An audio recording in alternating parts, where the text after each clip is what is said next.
الآن كنشاهدوا الإعادة. ارتقاء جيد حسين علاء بطريقة جميلة بضربة رأسية كيهزم الحارس كتنفذ ضربة خطأ خطيرة. هدف حسين علاء. حسين علاء. هاي المباراة الثانية اللي خوضها فريق الجيش في دوري ضربة رأس من حسين علاء. مرة أخرى منتصر. ضربة رأس من حسين علاء. مرة أخرى علي كرة عالية حسين علاء والكرة سهلة إلى حارس مرمى فريق. كرة طويلة مقطوعة بالرأس من فريق الجيش. كرة عالية وهجمة خطرة لصالح فريق الجيش. هجمة خطرة والكرة إلى الهدف. جيش في الدقيقة 8 من زمن الشوط الثاني. حسين علاء يلعب ضربة الهدف. كرة طويلة تعبر خط المنتصف داخل منطقة الجزاء مقطوعة من حسين علاء يسيطر عليها أحمد خلف. حسين شلال يلعب الكرة عالية. أحمد كاظم كرة عالية ما يقطعها حسين.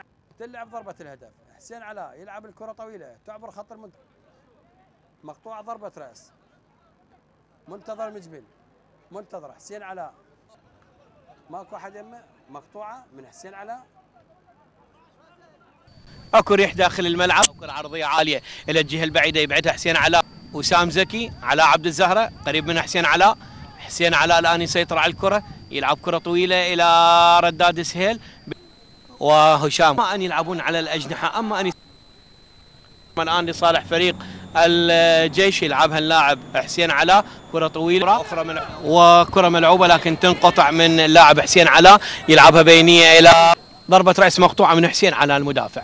مرة أخرى يسيطر عليها ما يسيطر عليها أقرب إلى حسين علاء. حسين علاء ملعوبة الكرة.